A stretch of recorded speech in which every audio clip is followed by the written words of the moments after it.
स्पष्ट बोलणारे आणि मीडियाच्या समोर बोलतोय हे मला जाणीव आहे. माझी तर समजत होते की जास्त कार्यकर्ते आले असते तर जास्त जे तुमच्या डोक्यात संभ्रम येतात हा आपल्याला दूर करता आला. हा कार्यक्रम आला, हा पक्षाचा कार्यक्रम आहे आणि आज तरी आजच्या घटकेला तरी आपण त्या पक्षात आहोत. खासदारकीला काय झालं हे मी देवेंद्र फडणवीस साहेब माजी खासदार आणि जिल्ह्याचे भारतीय जनता पार्टीचे स्वतःला सर्व मानणारे मानचे आमदार यांच्या समोर बसून त्यांना मी सांगितलं होतं की आम्हाला हे काम करता येणार नाही, त्याची कारणं ही खालील आहेत. वैयक्तिक मला माझ्या आई वडिलांच्या बद्दल बोललेलं सहन होणार नाही, मी राजकारण सोडेन. ज्यांनी अशा प्रकारचे उद्गार काढले त्यांच्या स्टेजवर मी बसणार नाही हे जाहीर मी त्यांना सांगितलं.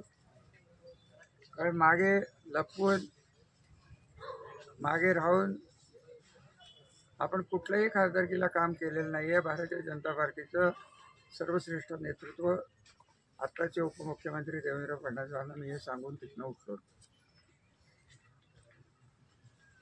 आणि खरं काय झालं त्याचा खोलवर मी विचार करणार नाही आहे आणि बोलणारही नाही. आणि घटना घडून गेलेली आहे, त्यांचा पराभव झालेला आहे. इतकं तर त्यांना खात्री होती आणि इतकं जर कामाचा माझे खासदार गवगवा करत होते की मी पाणी आणलं, देवघर आणलं, फलाना आणलं, तमुक आणलं, हे आणलं, ते आणलं, मोदीपेक्षा मी जास्त पैसे खर्च केले, इथपर्यंत त्यांची मदत गेली होती. करमाळ्यात 41,000चा लीड पडला का? माढ्यात 51,000चा लीड पडला कसा? आज टिमकी वाजवत जे फिरतात की 18,000चा लीड फलटणला मिळाला. जास्त मी बोलणार नाही कारण आपल्याला ते सिद्ध करता येणार नाही. पण शेवटच्या 2 दिवसात काय काय झालं हे गावातल्या प्रत्येकाला माहिती आहे. पिपाण्याची 6,000 मतं जर सोडली 18,000च्या लीडवरनं 6,000 गेले. माझे बापूसाहेब किती राहिले? 12,000. जास्त मतं किती घेतली? 6,000. आणि त्यासाठी पैसे किती खर्चले? काय मिळाले? एवढी जर कामं केली असती तर हे करायची वेळ आली असती का? पण म्हणजे त्याचं तर देवेंद्र फडणवीस साहेबांना मी हेही 4 वेळा जाऊन सांगितलं होतं की आपल्या नावाखाली या जिल्ह्याचं पोलीस प्रशासन, या जिल्ह्याचं रेव्हेन्यू प्रशासन हे आम्हाला साथ देत नाही. आम्ही सत्तेत आहे का बाहेर आहे हे आमच्या कार्यकर्त्याला कळत नाही. आम्हाला त्याची उत्तरं देता येत नाही. ते मी त्यांना स्पष्ट सांगितलं होतं. मला म्हणाले होते की तसं काही नाही वगैरे वगैरे होती. तुमच्या मनात ज्या शंका आहेत हे आम्हाला न कळण्या इतपत 30 वर्षात राजकारण कळत नाही असं काही नाही. येतात रोज होणारा त्रास हे संपलं की पहिले आता 10 तरी केसेस पोलीसचे असतील. आता मी घरी गेलो हे सुरूच आहे. त्यामुळे माझं म्हणणं असं आहे की हा पक्षाने घेतलेला कार्यक्रम आहे. अजितदादांना परवा आपल्यातले काही फुटल्यानंतर मी डायरेक्ट फोन केला होता की दादा आम्ही काय करायचं हे आम्हाला निश्चित सांगा. ज्यांना जायचंय त्यांनी गेले तर आमची हरकत नाही ना. त्यांना पद द्यायचं काय कारण आहे? पद द्यायचं कारण काय? भारतीय जनता पार्टीचा कामगार मंत्री येऊन सरकारी योजना इकडे राबवतो आणि जर आपल्या लोकांना की ज्यांचं रजिस्ट्रेशन त्या इमारतीचे कामगार काय ते आपलंच रजिस्ट्रेशन जास्त आहे बोलवतच नसेल, उलट कमीची इन्क्वायरी लावून जर जाणार असतील तर आम्ही वागायचं कसं? हे मी आता आपली भावना आहे ती त्यांच्या कानावर घालणार. माझं स्वतःचं म्हणणं असं आहे की त्यांनी हे काढायचं का नाही हा निर्णय माझ्यावर सोडा की आत्ता काढायचं का दादाची वेगळी वेळ घेऊन आपण काढायचं हे ठरवू. दादानी पक्ष म्हणून आपल्याला आदेश दिलेला आहे. महिलांचा कार्यक्रम हा त्यांनी केलेला नाही आहे. दादांनी मला सांगितलं होतं की तुम्ही रामराजे काळजी करू नका, जे काही वातावरण आहे ते मी अर्थ खात्यातनं बदलून घेऊन महिलांना न्याय देण्याचा प्रयत्न करणारे वगैरे वगैरे. तो कार्यक्रम त्यांच्या दृष्टीने महत्त्वाचा आहे. आपल्याला आपल्या अडचणी महत्त्वाच्या आहेत.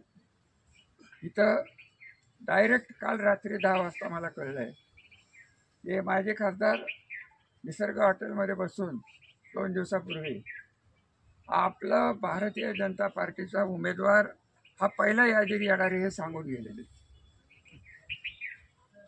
मग आपण युतीत राहायचं का नाही ते कोण ठरवणार हो? हे देवेंद्र फडणवीसच्या वर गेलेत का भारतीय जनता पार्टी सातारा जिल्हा ही वेगळी आहे, विदर्भातली वेगळी आहे, देवेंद्रची वेगळी आहे, असं काही आहे का? या सगळ्याचा उहापोह मी दादाला सांगणार आहे की आम्हाला उद्या तुमचे कार्यक्रम ऑफिशियली जे संपले, ऑफिशियली त्यांचे कार्यक्रम काय आहेत? महिला, लाडकी बहीण, कामगार, तिथं आपल्याला कमीचं बोलता येईल आणि फक्त कार्यकर्त्यांनी तुम्ही आम्हाला एक अर्धा तास पाऊण तास द्या, तिथं तुम्हाला बोलायची संधी मिळेल. असं जर असेल तर उद्याचा कार्यक्रम घ्या, नाही तर आमची लोक येतील की नाही हे आम्हाला सांगता येत नाही. एवढं स्पष्ट झाल्यावर जर ते म्हणाले की नाही तुम्ही या, मी वेगळा वेळ देतो, आपल्याला काय कार्यक्रम करू. शेवटी काय करायचं आणि काय नाही ते आपल्या हातात राहिलेलं नाही. शरदराव, ते भारतीय जनता पार्टीच्या राज्य पातळीच्या नेतृत्वाने त्यांचे कार्यकर्ते सांभाळायचं काम आलेलं आहे, प्रशासनाला सांगायचं काम आलं आहे. त्याच्यात सुधारणा झाली तर ठीक आहे, आपल्याला काहीच कारण नाही. आता प्रश्न तुम्ही जो उभा केला 3 महिन्यापूर्वी आपण तुतारी सांगितली, हे तुम्ही, मी नाही काहीच सांगितलं का? सांगितलं उभा राहा तुला पाडतोच, एवढंच सांगितलं. आपली काय भारतीय जनता पार्टी बरोबर भांडण आहेत का?